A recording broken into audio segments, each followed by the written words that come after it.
unfinished business, derelict properties. I think that's still ongoing.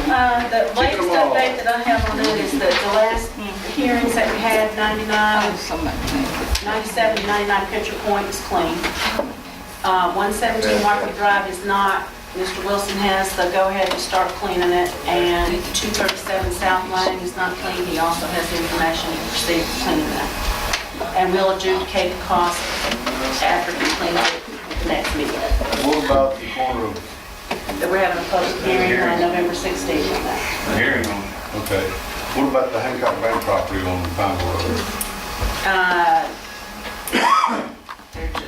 They've sent them a notice. I don't know what the status is. I had questioned the property on North Nicholson. Did they clean it in? They were notified, they They were responded to notified. the notification, they had 14 days to clean it. I'm not sure when that That's only expired. been- that's only If they been- don't clean it within the 14 days, we'll schedule a public hearing on that one. Trying to get them to do it. I knew the guy. Not well, but I knew him. I'd like to request we send something out to the people that have the Hancock Bank property. Okay, you need to contact Mr. Earl Evans at the building official's office. Okay, we'll do that, as what we just I know had. Claire's been telling me she keeps trying to touch base with them and she doesn't get any response out of That's- it. What was that? We That almost place- leased that property after the storm. What was that man's name? I don't know, but the realtor told me, said she keeps No, doing it. I know, but He doesn't have it. He doesn't have it. Remember, the young guys bought it, and they were gonna do this and put apartments and then everything went south with the economy and it sits there now. So, Okay, we need to report that to Mr. Evans. You can get an update from I him. have a think- question about the funding of that, of the derelict property cleanups. I know we're trying to do that in-house. When we start receiving the money back from taxes, people start paying their taxes next year, whether it's February or July, and we start getting our money back to the city, what do we do with that money? Are we going to set up an account or some kind of account that we can put that money in and we can start using that money to keep our city clean? Has any thought been put into that? It's general fund money. I mean, when you get it back, because you've either already paid the contractor out of your general fund or you know. we would have paid, or are they gonna put it on the cuff, I guess, as long as they can, utility partners. We have to pay. And we gotta pay them back. See, this is above Are their scope is of utility work. partners providing extra workers to do this? Exactly at different times. They're using our equipment, the city's equipment, but they're providing the labor and the cleaning, the dumping and all the rest of it. Correct. So Above we their have to scope. pay, we only have to pay them back the labor and the dumping. Right. And then the extra, the money that is left over, because we have our penalties we put on there, is money that'll go into the general fund. Can we set up an account that'll be property cleanup I'm not even account? sure how I'm gonna get that, or even if I'm gonna know when I get it. Jim, do you? You get it with tax collection I mean, unless they pay I don't early. ever get an individual, this is Jim Smith's taxes, and here it is. It's like a $2 million, $3 million check with a list this thick by parcel number. I mean, how am I gonna know when I get it? Put that up.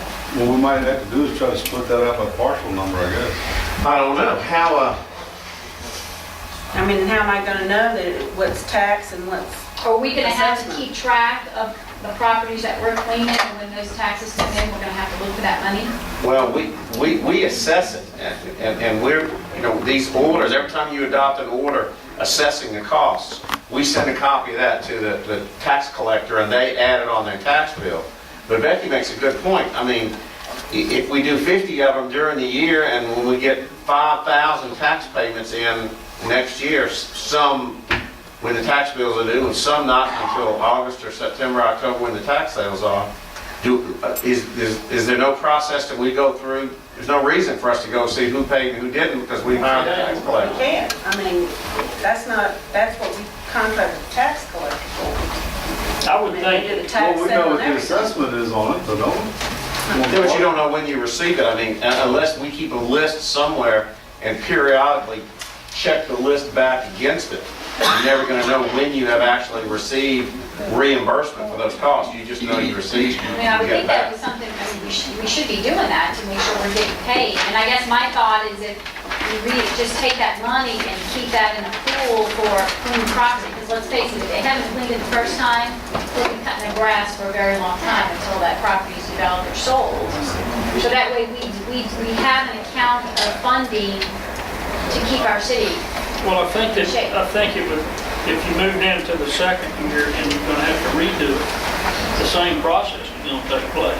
Yeah, I'm just trying to Instead set of an account having, of I don't know funding. how we can set it aside, set it aside, I don't know. Well, let's wait. You gotta till we get- Let's see what satisfy- happens when we actually start getting, see, we got, it's You not gotta gonna be that satisfy much money. them, you gotta satisfy, We gotta pay our contract, it's not gonna be very much money to Yeah, but it's set not. it There's a aside. fine, though, isn't there? You know, I don't want to see it just sloughed off into another account. well, it'd be in general fund. So, I mean, that's the account. There's no way to take that I money don't and see set it how, aside. I mean, it's fine if we can figure a way, I don't care, but I don't see how you can.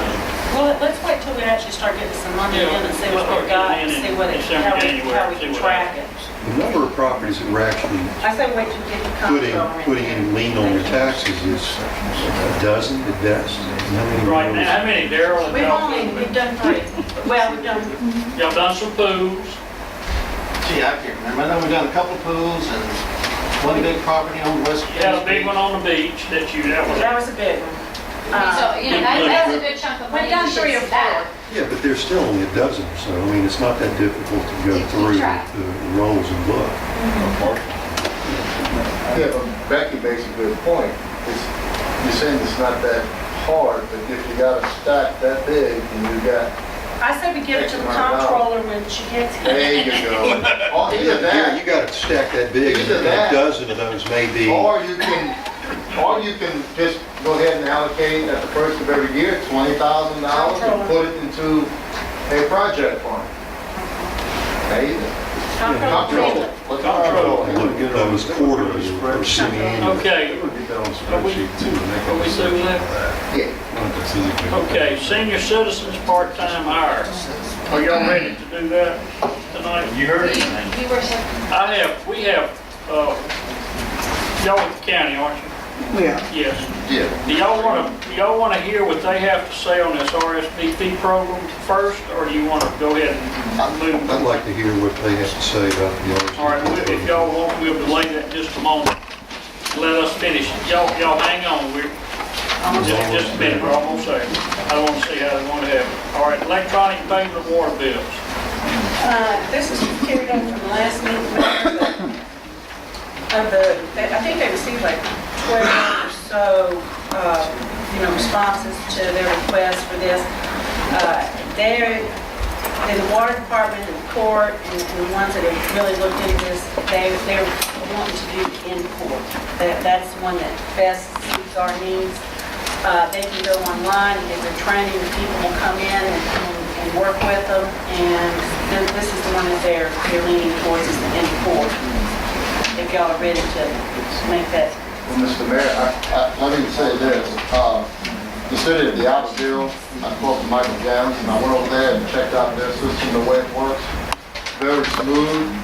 This is in court we're speaking about, by the way. Diamond Head Property Owners Association, they use it also. And I think this would be an excellent recommendation. Is that your motion? It is. Second.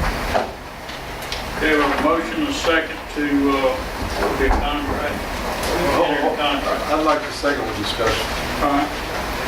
Mr. Simpson, are you familiar with Infor? I've reviewed most of the proposals that we have.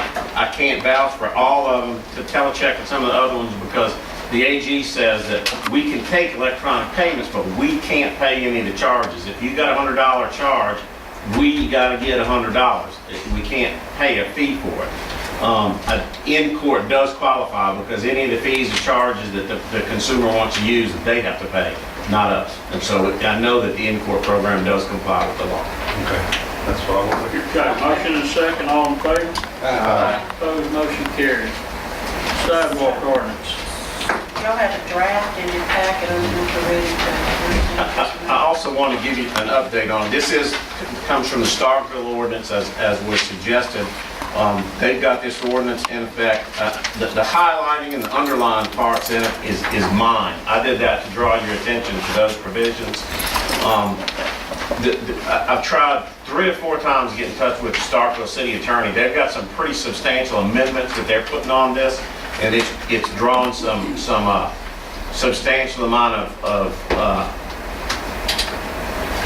interest in the community on it. So I mean, this is for you to look at, and if you're ready to send it to the Planning Commission for them to look at, but I want us to look at the Starkville amendments too and see what kind of improvements that they brought, see if we can benefit from Do those. you think the next meeting, Jim, or you just? Yeah, but I mean, if you want to send this to the Planning Commission to start a vetting process, we can, or not. All together. Okay, Just wait for the other, Okay, All right, you call me when you're ready to put it back on. okay, well, I sent around some of those news articles and stuff where they talked about it. There was some public building, remember that said the cost difference was so big that they were threatening not to go in the city.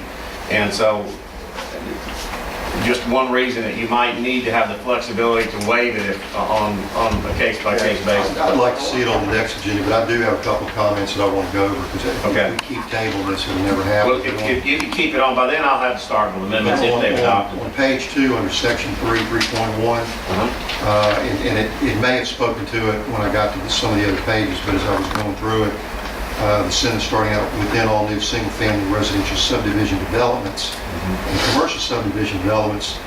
My first comment was multifamily probably ought to be in that, but I think the next page covers that. But that was new subdivision developments. I thought we kind of had a sidewalk ordinance that spoke to new subdivision developments anyway. I think we did. This is just, again, this comes from Starkville and it's kind of all encompassing, so I did want to. Then 3.2 was where we talk about non-single family residential, which may include multifamily at that point. But that's where it talks about equating 50% or more of the appraised tax value of your improvement before you have to do a sidewalk. And we kind of discussed that a little bit at the last meeting, to strike that, to say sidewalks period, not if you were just improving X percentage of the property. And I would like the board to consider that the 50% be stricken in favor of, if you build something new, there's a sidewalk regardless. And I remember that discussion. I wasn't sure a determination had been made, but I was sure that you guys told me to work from the Starkville model, and so Right. this is what Starkville had, and that's why I put it before you. And then 4.1, bottom sentence, if sidewalks are not located within the right-of-way, appropriate easements will be provided. That's somewhat vague in, I mean, obviously the owner's providing it, but to what degree that language is, I think, needs Okay. more definition about what actually is being provided. And That would be that. I agree, it is quite big. number 6 on, I guess it's section 4, but it's part 6. The first sentence, a landscape strip of at least 2 feet in width between the sidewalk and the edge of the road or the back edge of the curb. David Ball has left the building, but depending on how those sidewalks are constructed, I don't know if there's an MDOT requirement that if you don't have a curb, there has to be more footage than just 2 feet. I think there may be an MDOT requirement there that we need to look into. Okay. Without a curb, 2 feet may still be as dangerous as It's pretty close. riding in the street. And I think that's all I have, Jim. Okay.